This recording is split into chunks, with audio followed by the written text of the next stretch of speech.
tengo que rectificar al pastor. Mi corazón no es que esté con mi esposa, mi corazón está con el Señor, que es lo que hemos cantado. ¿Verdad que sí?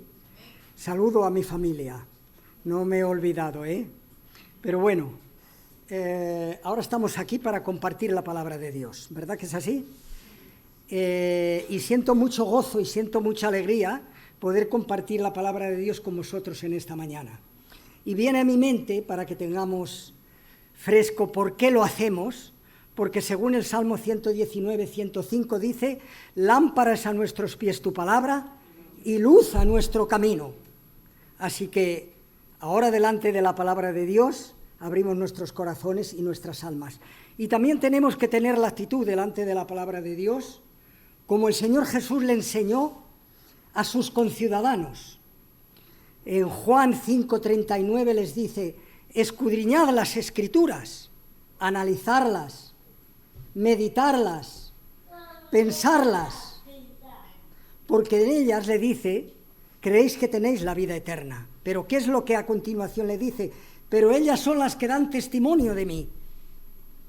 La palabra de Dios testifica acerca del Señor Jesús. Y ahora vamos a ver que no solo testifica la palabra de Dios, que es así, sino que el Padre también testifica del Hijo y el Hijo testifica del Padre. Así que con esa actitud de que estamos en la misma presencia del Señor y tenemos su propia palabra en nuestras manos, vamos a comenzar a meditar en esta mañana el texto que hemos leído en Mateo. No sé por qué se coló el versículo 24, tal vez lo dijera yo, pero es desde el 25 al 30. Y dice allí la palabra de Dios en Mateo 11:25. En aquel tiempo, el Señor Jesús dice que se dirigió de alguna manera al Padre, pero en el pasaje paralelo de Lucas, capítulo 10, los versículos 21 al 22, es más específico aún que eso. Y como sabemos, Lucas, según uno de los padres de la Iglesia, Cipriano de Cartago, decía del Lucas: Lucas es un historiador concienzudo, es un científico excelente y es un teólogo inspirado. Y lo vemos a través de las Escrituras. Y en ese pasaje paralelo comienza el versículo 21 del capítulo 10 de Lucas diciendo: en esa misma hora el Señor Jesús se regocijó en el Espíritu Santo. Si alguno tiene la Biblia de las Américas o la Biblia textual, ¿verdad?, que dice allí que se regocijó en el Espíritu Santo. ¿Y por qué se regocijó en el Espíritu Santo? ¿O por qué se regocijó? Si hubiéramos leído un poquito antes, comenzando en el versículo 1 de ese capítulo 10 de Lucas, dice que llamó a los 70 y los envió delante de él para que fueran a las ciudades y pudieran preparar el camino para que cuando llegara el Señor y anunciara el reino de los cielos, se convirtieran y entraran en ese reino.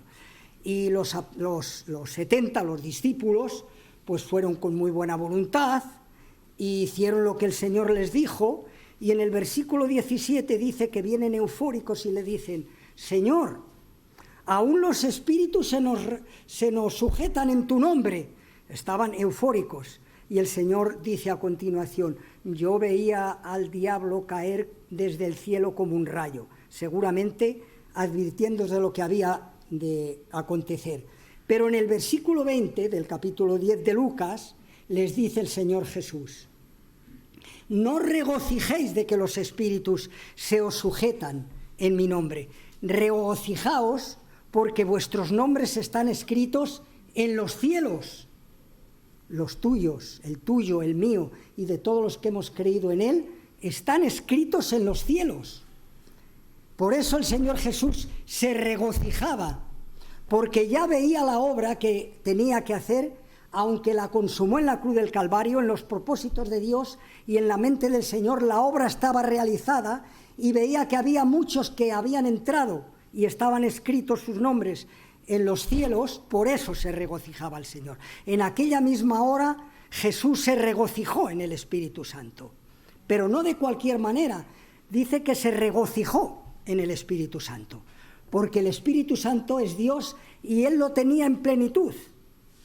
En Lucas 4:1 dice que el Señor Jesús, lleno del Espíritu Santo, completo del Espíritu Santo, es por eso por lo que se regocijó en el Espíritu. Y es curioso que encontramos en las Sagradas Escrituras que el Señor Jesús llora 2 veces. Delante de la tumba de Lázaro, que está en el capítulo 11, el versículo 35 de Juan, y también cuando entró en Jerusalén, capítulo 14 de Lucas, y el versículo 41. Sí. Capítulo 19, versículo 41 de Lucas, me había equivocado. Lloró 2 veces. Y se nos dice que se regocijó una sola vez, que es en este, Jesús se regocijó en el Espíritu Santo. Y mirad si era serio y la obra maravillosa que tenía que hacer y la responsabilidad suya, que no se nos dice ni una sola vez que Jesús se riera. Seguramente se regocijó, tenía gozo, tenía alegría cuando compartía con sus discípulos y también en su vida. Pero la obra que tenía que hacer era de tal magnitud, era tal la responsabilidad, era tal lo que tenía que asumir, que no se nos dice ni una sola vez que el Señor Jesucristo se riera. Pero aquí se nos dice que se regocijó en el Espíritu, porque se regocijó en el Espíritu, porque Él veía que muchos que iban a creer en Él, iban a ser escritos sus nombres en el libro de la vida. Por eso Isaías 53:11 dice: verá el fruto de la aflicción de su alma y quedará satisfecho. Por su conocimiento justificará mi siervo a muchos y llevará las iniquidades de ellos. Aquí lo tenemos afrontando esa responsabilidad. Pero vamos al texto. Esto es una pequeña introducción. Dice que el Señor Jesús, lo vemos allí en Mateo 11:25, que a continuación dice: te alabo, Padre, Señor del cielo y de la tierra. Y yo me pregunto, no sé vuestras actitudes, ¿cuántas veces nos regocijamos o alabamos a Dios porque es el creador y el sustentador del universo? ¿Cuántas veces lo hacemos? Aquí no estamos por casualidad, ni la creación es por casualidad, ni por accidente, ni por azar. Ahora luego lo vamos a ver. Dios es el creador y el sustentador del universo y de todo lo que en ellos hay. Y por eso también es un motivo de que nosotros alabemos y adoremos a Dios, porque el Señor Jesucristo: te alabo, Padre, Señor del cielo y de la tierra. Y mirar lo que dicen las Sagradas Escrituras acerca de este hecho, que Dios es el creador y los cielos y el ejército de los cielos le adoran. Ahora lo vamos a ver. Génesis 1:1, para que lo entendamos.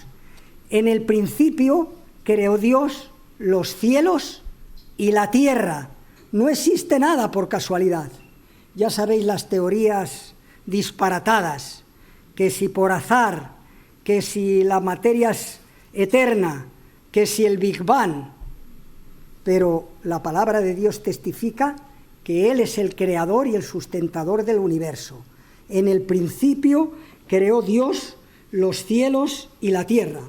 Y Apocalipsis 4:11, comienza y termina, Apocalipsis 4:11 dice: Señor, digno eres de tomar el poder, la gloria y la honra, porque tú creaste todas las cosas y por tu poder existen y fueron creadas. La creación misma declara que el Señor es digno de la alabanza y de la adoración. Y el Salmo 19:1, ¿qué dice? Los cielos cuentan la gloria de Dios. Cuentan. Cuando miramos y vemos el universo, y yo soy un admirador, desde mi propia casa, pero antes vivía en una urbanización, estuve a punto de comprarme un objetivo para poder mirarla y tal. Bueno, a mí me fascina, pero es que la palabra de Dios lo dice. Los cielos cuentan la gloria de Dios, nadie puede ignorarlo. Y el firmamento anuncia la obra de sus manos. Es la obra de sus manos. Y hay un texto que es el más exhaustivo y el que más nos habla acerca de esto, de cómo ha creado Dios todas las cosas y además todas las cosas le adoran, que lo encontramos en Nehemías 9:6. Es un texto que os propongo que os lo aprendáis de memoria, porque ya veréis el contenido que tiene. Y allí dice: tú solo eres Jehová. Dicho con otras palabras, tú solo eres Dios. Tú hiciste los cielos y los cielos de los cielos y todo su ejército, la tierra y todo lo que hay en ella, los mares y todo lo que hay en ellos. Y tú vivificas todas estas cosas y los ejércitos de los cielos te adoran. Así que te alabo, Padre, Señor del cielo y de la tierra. Pero los ejércitos de los cielos y todo lo que hay en ellos adoran a Dios, por ser quien es y también por ser el creador del universo, de los cielos y de la tierra y de todo lo que en ellos hay, porque lo especifica: los cielos de los cielos, la tierra y todo lo que en ellos hay, los mares y todo lo que en ellos hay, y además, y el ejército de todos ellos le adoran. Es maravilloso encontrarnos con eso. Por eso escuchamos al Señor decir: te alabo, Padre, Señor del cielo y de la tierra. Y ahora viene: porque escondiste estas cosas de los sabios y de los entendidos y se las revelaste a los niños. Sí, Padre, porque así te agradó. ¿Y qué es lo que escondió Dios de los sabios y de los entendidos? Pues no es que lo escondiera. El Evangelio que habla de la persona y de la obra del Señor Jesucristo lo tenemos registrado, y ahora vamos a ver que Dios mismo da testimonio del Hijo y el Hijo da testimonio del Padre, pero aquí tenemos la palabra de Dios. Fijaros bien el texto que antes cité, de Juan 5:39, que dice: escudriñad las Escrituras, porque a vosotros os parece que en ellas tenéis la vida eterna y ellas son las que dan testimonio de mí. Pero eso era el Antiguo Testamento, porque el Nuevo no estaba escrito, pero ahora lo tenemos todo completo. ¿Pero por qué dice eso el Señor? Pues mirad,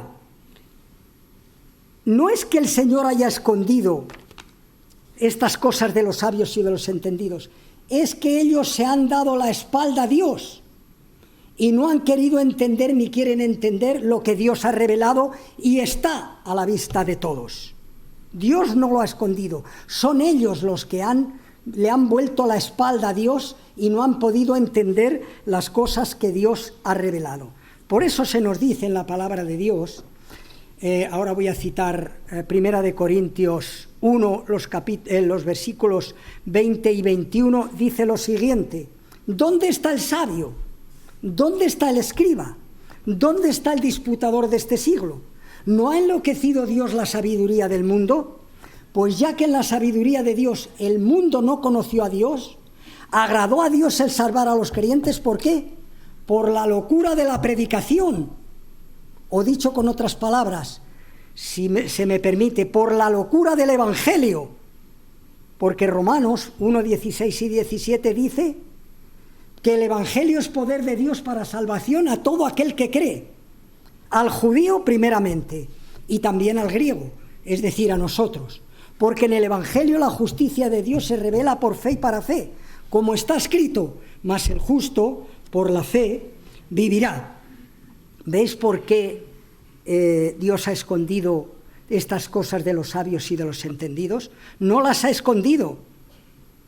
Recuerdo, y algunas veces ya lo he comentado, que me llamó mucho la atención, ya ha muerto un señor que se llamaba Camilo José Cela, que era un escritor muy famoso y tenía todas las cosas. Y yo le oí citar textos de la palabra de Dios porque son cultos, pero a continuación decía que esto eran mitos y fábulas, hombres con mucha sabiduría, pero que Dios lo ha escondido porque han querido dar crédito a su sabiduría y no a la sabiduría revelada por Dios. Así que no es que las haya escondido, es que las ha revelado, porque el cielo y la tierra declaran la gloria de Dios, pero ellos han preferido las filosofías y las especulaciones y no poner la fe en la palabra de Dios. Y por eso dice que no tendrán excusa, porque los mismos cielos están proclamando la gloria de Dios. Y ahora viene otra importante declaración, muy profunda. Todas las cosas me fueron entregadas por mi Padre. Todas las cosas. El Señor Jesús es el soberano de los cielos y de la tierra y de todo lo que en ellos hay. Por eso dice que todas las cosas me fueron entregadas por mi Padre. Voy a citar algunos textos para que los veamos. Que Él es el soberano, Él es el Rey, Él es el Señor, Él es el dueño, Él es el creador. Jesús es el sustentador de los cielos y de la tierra y de todo lo que en ellos hay. Juan, en el principio, Juan 1, 1 al 4 y el 14, dice, en el principio era el Verbo y el Verbo era Dios, en el principio era el Verbo y el Verbo era con Dios y el Verbo era Dios. Este era en el principio con Dios, todas las cosas por Él fueron hechas, y sin Él nada de lo que ha sido hecho fue hecho. En Él estaba la vida, y que era la vida era la luz de los hombres. Luego, el Señor Jesús es el dueño, el soberano, el creador y el sustentador de todo lo que existe, y de nuestras vidas también. Y lo remata diciendo en el versículo 14, y aquel Verbo fue hecho carne, y vimos su gloria, dicen los testigos que fueron, gloria como la del unigénito del Padre, lleno de gracia y de verdad. ¿Dónde está para que los sabios y los entendidos hayan seguido el camino de la filosofía y no de la verdad que Dios nos ha revelado? Y más textos. Tenemos también Juan 3:35, dice que todas las cosas me fueron entregadas por mi Padre. Dios le ha concedido al Hijo todas las cosas, porque el Hijo es consustancial e igual al Padre y eterno como el Padre. Y ahora tenemos más textos aún todavía, que quiero comentar porque son importantes. Colosenses 1, del 15 al 17, hablando de la persona del Señor Jesús. Él es la imagen del Dios invisible. Él es la imagen. ¿Alguno quiere ver a Dios? Cristo es la imagen del Dios invisible. Viéndole a Él, luego citaré otra vez este texto, pero en Juan 14:9, Él le dice a Felipe, el que me ha visto a mí, ha visto al Padre. Él es la imagen del Dios invisible, el primogénito de toda creación. Pero voy a hacer un pequeño paréntesis, porque os encontraréis con estas interpretaciones. En el siglo IV había un movimiento creado por un tal Arrio, que era un presbítero de Alejandría, que decía que el Hijo no era consustancial con el Padre, que era creado por el Padre, y se apoyaba en este versículo, porque dice, Él es el primogénito de toda creación. Y luego están los falsos testigos de Jehová, hijos y herederos de esta doctrina, que también van diciendo lo mismo, que es un Dios, pero que no es el Dios todopoderoso. Pero este texto no está diciendo eso. Este texto está diciendo en las mejores versiones, buscar el original, por ejemplo, la traducción interlineal de César Vidal, que ha hecho el comentario de esto. Este texto está diciendo que Él no es el primogénito de la creación, es el que da origen a la creación, que es totalmente diferente, que no es eso. Y de hecho, a continuación lo está diciendo la palabra de Dios. El primogénito de la creación, porque en Él fueron creadas todas las cosas, las que hay en los cielos y en la tierra, visibles e invisibles, sean tronos, sean principados, sean potestades, todo fue creado por medio de Él y para Él. Y ahora viene, y Él es antes de todas las cosas, y todas las cosas en Él subsisten. Así, Él, por eso dice, todas las cosas me fueron entregadas por mi Padre, porque Él es el creador, juntamente con el Padre y con el Espíritu, de todo lo que existe, el Señor, el Rey, el soberano, el dueño, el sustentador, y además el que ha redimido, y después hará nuevos cielos y nueva tierra, pero eso lo dejo para otro momento. Pero hay más textos que nos hablan de la palabra de Dios, de su grandeza y de que Él es el soberano de los cielos y de la tierra y de todo lo que en ellos hay. Colosenses 1:19 dice, porque agradó al Padre que en Él habitase toda plenitud. Es decir, la plenitud de la deidad habitaba en el Señor Jesús.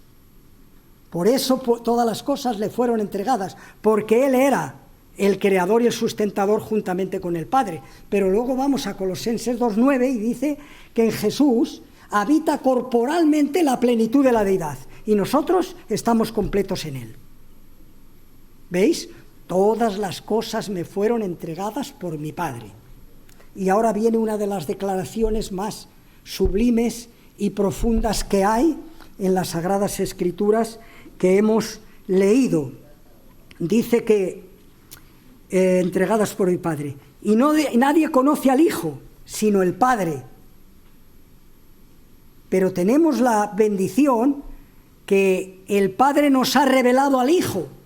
Y no una, sino 4 veces hablando de la persona del Señor Jesucristo.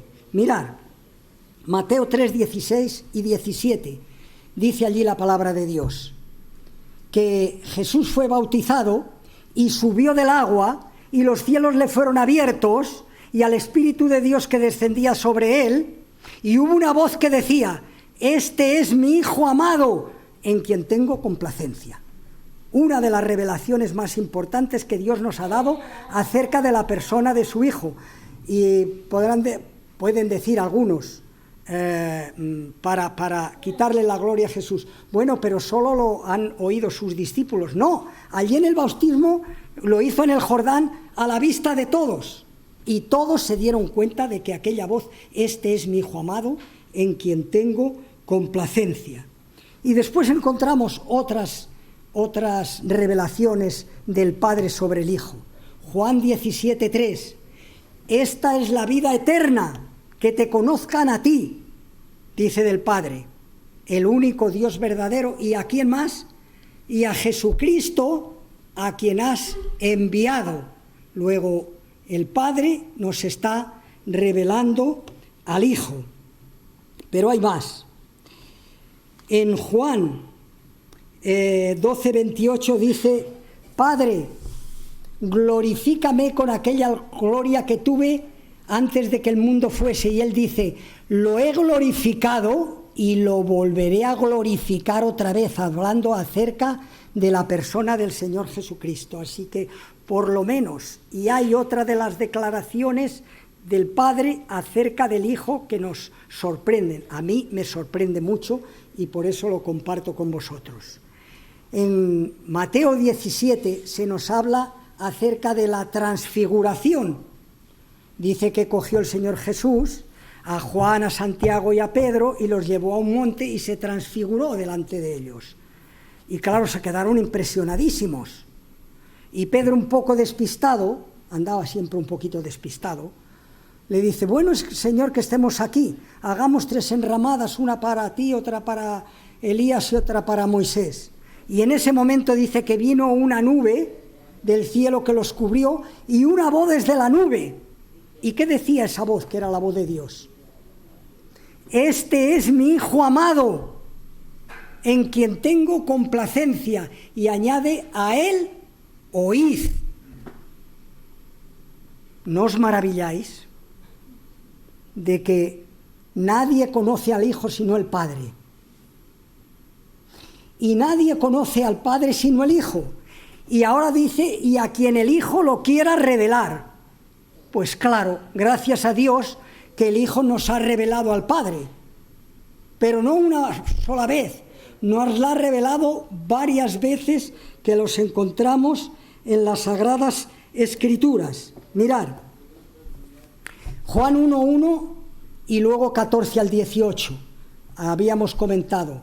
Juan 1:1, en el principio era el Verbo y el Verbo era con Dios y el Verbo era Dios. Versículo 14, y el Verbo fue hecho carne y habitó entre nosotros y vimos su gloria, gloria como la del unigénito del Padre, lleno de gracia y de verdad. Juan dio testimonio de él diciendo: el que viene después de mí es antes de mí, porque era primero que yo, porque de su plenitud tomamos todos y gracia sobre gracia. La ley por medio de Moisés fue dada, pero la gracia y la verdad vinieron por medio de Jesucristo. Y ahora viene la declaración interesante. A Dios nadie le vio jamás, pero el unigénito Hijo, y fijaros bien que estaba en la tierra, que está en el seno del Padre, ¿qué ha hecho? Él le ha dado a conocer, nos lo ha dado a conocer al Padre, si no, no lo conoceríamos. pero el Hijo nos ha dado a conocer al Padre. Y nos lo ha dado a conocer de una manera maravillosa, con la relación que Él tenía con el Padre y con el poder del Espíritu Santo revelándose a nosotros. Y ahora tenemos otras de las declaraciones del mismo Señor. En Juan 14, del 1 al 10, hay una declaración importantísima de parte del Señor Jesús acerca de Dios el Padre. Comienza aquello: no se turbe vuestro corazón ni tenga miedo. Creéis en Dios, creed también en mí. En la casa de mi Padre muchas moradas hay. Si así no fuere, yo os lo hubiera dicho. Voy pues a preparar lugar para vosotros, y si me fuere y os preparare lugar, vendré otra vez, y os tomaré a mí mismo, para que donde yo esté, vosotros también estéis. Y sabéis el camino. Y le dice, y sabéis a dónde voy y sabéis el camino. Y aquí Tomás, que de cuando en cuando metía la pata, no sabemos a dónde vas, ¿cómo vamos a saber el camino? Y del Señor Jesús le dice, yo soy el camino y la verdad y la vida. Nadie va al Padre si no es por mí. Si me conocieseis, también a mi Padre le conoceríais. Y desde ahora le conocéis y le habéis visto. Y Felipe le dice, Señor, muéstranos al Padre y nos basta. Y es aquí donde viene. Y le dice el Señor, con misericordia, con amor, tanto tiempo hace que estoy con vosotros, Felipe, y no me has conocido. El que me ha visto a mí ha visto al Padre. ¿Cómo dices tú, muéstranos al Padre? ¿No queréis que el Padre está en mí y yo en el Padre? Las palabras que el Padre me ha dado, yo os las he dado. ¿Veis la revelación? Yo estoy en el Padre y el Padre en mí. Por eso el que me ha visto a mí ha visto al Padre. Y por eso yo estoy declarando al Padre, revelando al Padre. Y lo hace de una manera maravillosa, con ternura y con amor, porque podía haberle dicho de otra manera, pero tanto a Tomás como a Felipe los trata con cariño y con dulzura, para decirle lo que hay. Yo estoy en el Padre y el Padre está en mí. Por eso las obras que hago, las hago en el nombre de mi Padre. Porque es como si el Padre las estuviera haciendo. Porque yo las hago porque el Padre está en mí y yo estoy en el Padre. Bien. Y ahora, después de estas introducciones o meditaciones, vienen unos textos importantísimos para cada uno de nosotros. Porque dice el Señor Jesús, después de las declaraciones que ha hecho, dice lo siguiente, después de todo eso, venid a mí, todos los que estáis trabajados y cargados, y yo os haré descansar. No dice ir a los ídolos mudos, muertos, ciegos, sordos, que no sirven para nada. ¿Sabéis a qué me estoy refiriendo? En vez de llevarlo a los pies de Jesús, dice, venid a mí, todos los que estáis trabajados y cargados. Y hay una promesa por parte del Señor Jesús. Y yo os haré descansar. Tenemos angustias, problemas, circunstancias por las que pasamos, tristezas, temores, todo tipo de cosas. Venid a mí, todos los que estáis trabajados y cargados, y hay la promesa, y yo os haré descansar, porque yo sé de lo que os está ocurriendo y tengo poder para hacerlo. Y llevad mi yugo sobre vosotros, y aprended de mí que soy manso y humilde de corazón. ¿Cómo entiendo esta metáfora, hermanos? Porque me he criado entre los agricultores y sé lo que es un yugo y sé lo que es enyuntar o uncir a dos animales a ese yugo. Hay 4 cosas que por estar uncidos o enyuntados en ese yugo, los dos van unidos y van dos en la misma dirección, tienen las mismas metas y arrastran el mismo peso. Por eso dice, llevad mi yugo sobre vosotros. Y aprended de mí que soy manso y humilde de corazón. ¿Y cuál es la promesa? Y hallaréis descanso para vuestras almas. Lo que Dios nos declara, lo que Dios nos revela, no es simplemente una teoría, o una especulación, o una elucubración. Es verdad, todos los que hemos ido y nos hemos puesto a los pies del Señor y hemos llevado su yugo con Él, Él lo lleva con nosotros. Y hay otra cosa, porque también la he vivido como hijo de agricultores, que hay uno que siempre de los animales es el que dirige y el que lleva, digamos, la carga, ayuda al otro y se dirige a la meta. Ese es el Señor Jesús. Cuando estamos con Él, no solo nos ayuda a llevar la carga, sino que la lleva Él en plenitud. Y por eso nos puede ayudar en todas las circunstancias. Y hallaréis descanso para vuestras almas. ¿Cuántas veces nuestras almas no están turbadas y angustiadas y preocupadas? Pero no tendría que ser así, porque las promesas de Dios, como dice 2 de Corintios, son en Cristo Jesús sí y amén. Pero no para ahí la cosa. Y hallaréis descanso para vuestras almas. Porque mi yugo es fácil. Claro, el yugo que nos pone la humanidad o que nos ponen las autoridades o este mundo es muy difícil. Porque nos lo ponen a la fuerza. Pero cuando el Señor Jesús nos lo ofrece y Él está enyuntado con nosotros, se acabaron. No quiere decir que los problemas desaparezcan. Tampoco creamos que es así pero esos problemas sí que nos da la fuerza, la dirección, el sentido y la meta para poder sobrellevarlos. Por eso hay ¿por qué hay tantos suicidios y tanta tristeza en el mundo? Porque no han ido al Señor Jesús. Si no, lo habrían podido no sobrellevar, sino además poder vencer todas esas dificultades y tener sentido y propósito a la vida. De cuando en cuando vemos en las noticias, mi vida no tiene sentido, mi vida no tiene propósito, mi vida, ¿qué va a ser de mí? Naturalmente, porque el sentido de la vida, como le dijo, yo soy el camino y la verdad y la vida, pero si no lo tenemos, ¿qué hacemos? Porque mi yugo es fácil y además añade, y ligera mi carga,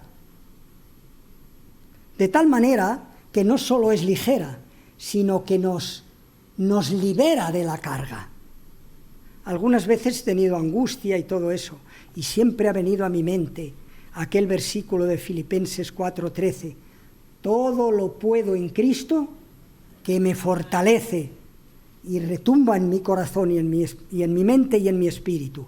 No estés angustiado, ven a mí, yo tengo la solución, yo no tengo problemas.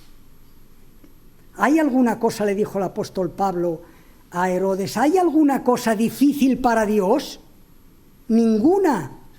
¿Hay alguna cosa difícil para el Señor? Ninguna.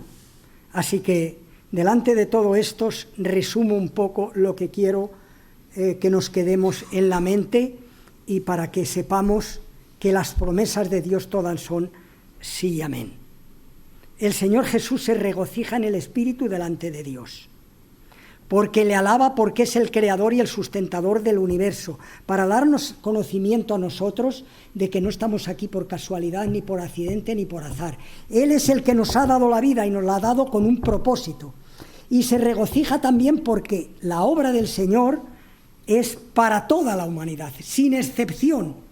Es para todos, y todo el que va a Él encuentra consuelo, ayuda y fortaleza a su vida. Y cuando dice que estas cosas las escondiste, las esconde de los sabios y de los entendidos que creen que con sus filosofías, especulaciones y elucubraciones van a encontrar la vida. El gnosticismo, que era de los primeros siglos, no creía en la palabra de Dios ni en el Señor. Decía que por un conocimiento infuso llegaban a tener el conocimiento de Dios y la salvación. Aquí no es, aquí es un conocimiento personal, experimental y vivencial con el Señor. Y luego dice que el Padre revela al Hijo y el Hijo revela al Padre. Lo tenemos aquí, registrado en las Escrituras. Si no se hubiera encarnado el Hijo y nos hubiera revelado al Padre, nunca lo hubiéramos podido conocer y tampoco hubiéramos podido tener la salvación y la vida eterna. Pero Él no solamente nos ha dado el conocimiento, sino que Él mismo se ha ofrecido voluntariamente por nosotros, pagando nuestra deuda, obrando nuestra redención, revistiéndonos de su justicia y reconciliándonos con el Padre. Por eso dice, llevad mi yugo, venid a mí, no a los ídolos mudos, muertos y todo lo que existen, ciegos, sordos, que solo son obstáculos del enemigo. Él, venid a mí, vayamos a Él, y Él da la promesa que nos hará descansar. Así que llevemos su yugo, nos unzamos con Él en ese yugo, que Él nos arrastrará, nos llevará, nos guiará en la meta, nos hará llegar. Venceremos todas las dificultades y todos los problemas y las circunstancias, porque Él está en su mano. En su mano está el hacer como el querer, por su buena voluntad, como dice Filipenses. Así que, mis amados hermanos, de todo corazón, no solamente os exhorto, sino que también me exhorto a mí mismo, porque a veces las circunstancias o las cosas por las que pasamos pueden traernos angustia o nos pueden traer incertidumbre. Descansemos en el Señor, vayamos a Él. No quiere decir que automáticamente, repito, eso se vaya a solucionar, pero sí que en Él habrá sentido y propósito y nos dará la salida, nos abrirá la puerta y sabremos cómo tenemos que andar, cómo tenemos que caminar y hacia dónde tenemos que caminar. Y repito, Él es el camino, es la verdad y es la vida. ¿Lo creemos? Vivámoslo, confiemos en Él y sus promesas se cumplirán en nuestras vidas. No está aquí solamente para que lo conozcamos teóricamente, sino prácticamente. Así que hagamos nuestro lo que el Señor dice.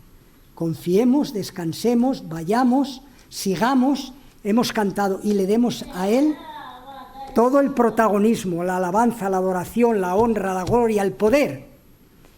Y todas sus promesas tendrán cumplimiento en nuestras vidas.